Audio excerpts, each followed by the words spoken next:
Hi guys, welcome back. So we're going to pick up where we left off the other day and continue talking about your butterfly pull-ups. Okay, so obviously we left you those two drills to do there, which is mainly just focusing on getting your rhythm. Okay, once you've got to grips with those and you're quite consistent there, then you can start to look at your actual butterfly pull-up itself. Okay, so we're going to start off just with your normal pull-up.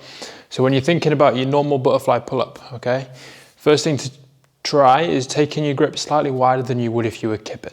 Okay, it's going to put you in a better position for your shoulders and it's going to help make them a lot more fluid. Okay, so when you do your butterfly pull-up, that drill that we did in the last video where you're just focusing on that kip, okay, you're going to do the same thing. You're going to focus on your hip drive, focus on that circular motion, okay, and you're just going to add in a small pull at the top of the movement. Okay, now obviously when you do a kip and pull-up, that pull is quite vertical. All right, when you do a butterfly pull-up, it's going to be at slightly more of an angle.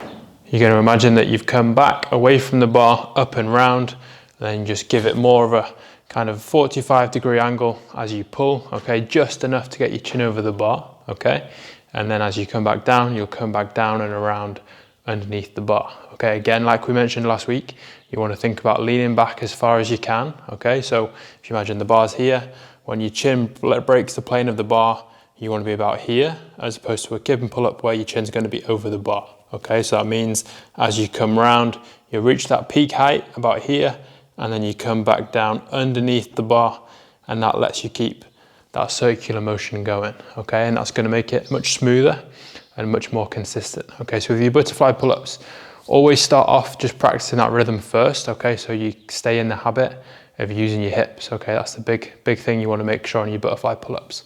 So start off just practicing your rhythm, okay, and then gradually, as you feel like you get into your stride, start to add in a little bit of a pull and start to build that height. Okay, you don't need to try and go for a full pull-up on your first rep, just in case it throws you off. Okay, make sure you're consistent in your rhythm first of all. Okay, then progressing onto your chest to bar.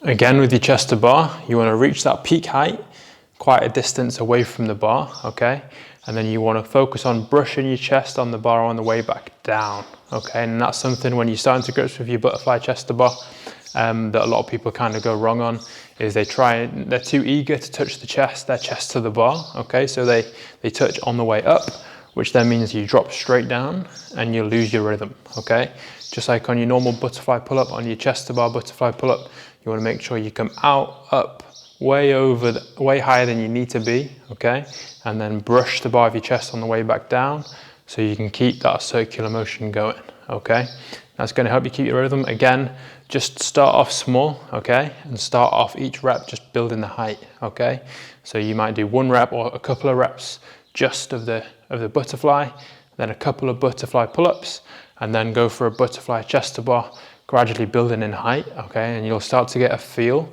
for the body position you need to put yourself in and how much you need to use your hips. Okay, again, like I say, you want to make sure it's as efficient as possible and you're not just pulling yourself around in that motion, fatiguing your shoulders and your biceps quite a lot. Okay, then obviously once you've got to grips with it in that complex, then you can start to jump straight up and go straight into the movement. Okay, but again, stay relaxed, and initially don't expect to be able to do as many butterfly as you can kipping. Okay, there's going to be a bit of time where you're going to have to transition between the two. Okay, so if you're really persistent at getting your butterfly pull-ups, it'll pay off, even if it means in the short term they might feel a little bit worse. It's worth, when you do them in Metcons, as opposed to chopping and changing between the two, just stick with the butterfly. Okay, accept that it might mean for the first few weeks you're going to be doing smaller sets whilst you get used to it, and also kind of understand when you're fatigued, you're more likely to lose that rhythm. So there may be a few frustrating workouts, okay, but that's all part of the process. Stick with it, and gradually you'll start to feel that you can just do those butterfly consistently well, and eventually kipping will start to feel strange. Okay, so give that a go, guys. And then from here next week, we're going to start to look more towards your bar muscle ups. Okay, so really getting to grips with all these skills on the bar.